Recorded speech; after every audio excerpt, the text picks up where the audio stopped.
Class, this is chapter 1 of your civics book. What is democracy and why democracy? तो इस chapter में हम पढ़ेंगे कि डेमोक्रेसी क्या है और क्यों ज़रूरी है डेमोक्रेसी हमारे लिए। क्लास यहाँ देखते हैं व्हाट इज डेमोक्रेसी। तो you have already read about different forms of government. तो आप पहले ही गवर्नमेंट के अलग अलग फॉर्म के बारे में रीड कर चुके हैं।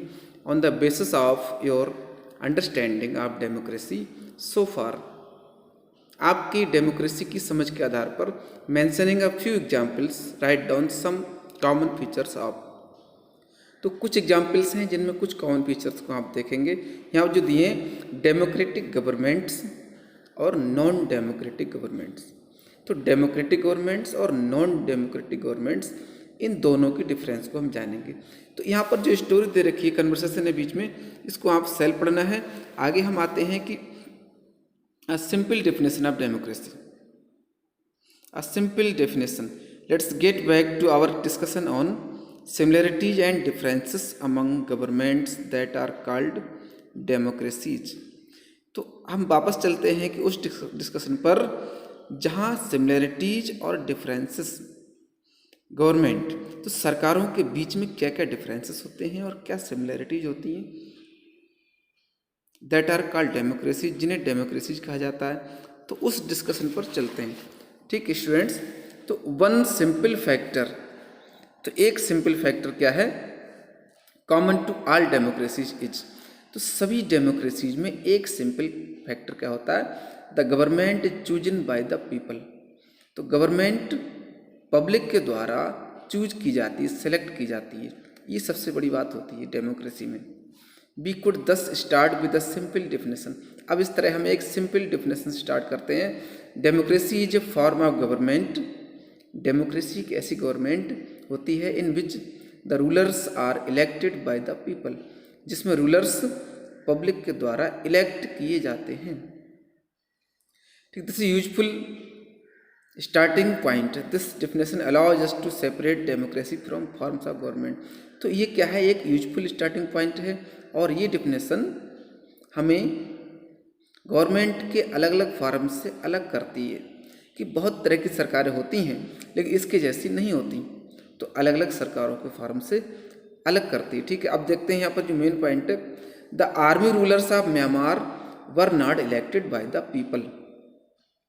तो म्यांमार में आर्मी जो रूलर होते हैं, आर्मी सैनिक शासक है, वो पब्लिक के द्वारा इलेक्ट नहीं होता। Those who happen to be control of the army, ऐसे लोग जो आर्मी पे कंट्रोल रखते हैं, became the rulers of the country, देश के रूलर बनते हैं। तो पीपल हैड नो से इन दिस डिसीजन, इस डिसीजन में लोगों का कुछ भी कहना नहीं होता था। अब जैसे डिक्टेटर्स लाइक पिनोसेट, चिली में पिनोसेट जैसे डिक्टेटर्स, डिक्टेटर कौन होते हैं, ऐसा शासक जो तानाशाह होता है और ज़बरदस्ती की सरकार होती है, वो कोई भी पब्लिक उस शासक को नहीं चुनती। तो are not elected by the people. तो पिनोसेट जैसे डिक्टेटर भी पब्लिक के द्वारा इलेक्ट नहीं होते। जैसा हमने पढ़ा कि म्यांमार में भी सैनिक शासक पब्लिक के द्वारा इलेक्ट नहीं है। This also applies to monarchies. तो यही बात मोनार्की में भी अप्लाई होती है। यहाँ पर देखिए दो चीज़ें आ गई स्टूडेंट्स। मोनार्कीज क्या होता है, राजशाही, राजाओं की सरकार, और डिक्टेटरशिप, तानाशाही सरकार, ये दोनों डेमोक्रेसी से अलग होती हैं।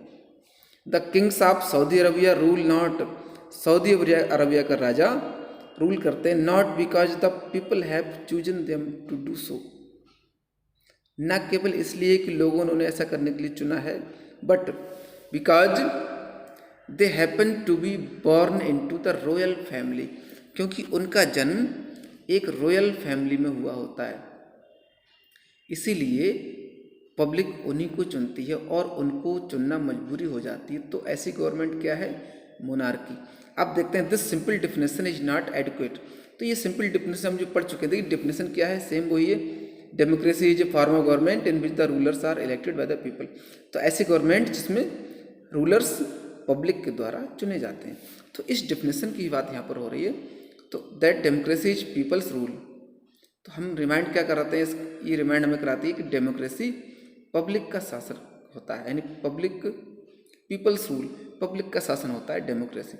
But if we use this definition in an thinking manner, अगर हम इस डिफिनेशन को एक अनथिंकिंग मैनर, अलग सोच के साथ अगर यूज करते हैं, we would end up calling almost every government, तो हमें इस बात पर एंड होना पड़ेगा कि लगभग सभी सरकारें that holds an election a democracy, तो सभी सरकारें जो इलेक्शन होल्ड करती हैं वो डेमोक्रेसी होती हैं। That would be very misleading as we shall find out in chapter 3। तो आगे इस बारे में हम चैप्टर 3 में फाइंड करेंगे।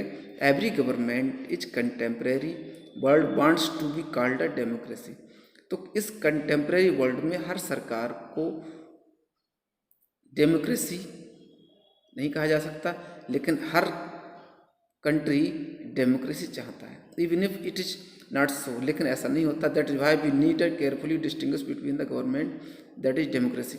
तो इसीलिए हम ऐसी सरकार का डिफरेंस को जरूर जानना चाहेंगे केयरफुली कि क्या डेमोक्रेसी वहाँ है, and one that pretends to be one, और ऐसी गवर्नमेंट केवल प्रिटेंड करती हो, यानी डेमोक्रेसी बनने का दिखावा करती हो। We can do so by understanding each word in this definition carefully. तो हम इस डिफिनेशन के हर एक वर्ड को समझने की कोशिश करेंगे and spelling out the features of democratic government, और डेमोक्रेटिक गवर्नमेंट के फीचर्स को हम जानेंगे। तो नेक्स्ट वीडियो हम क्या देखेंगे स्टूडेंट्स कि डेमोक्रेटिक गवर्नमेंट की फीचर्स क्या हैं।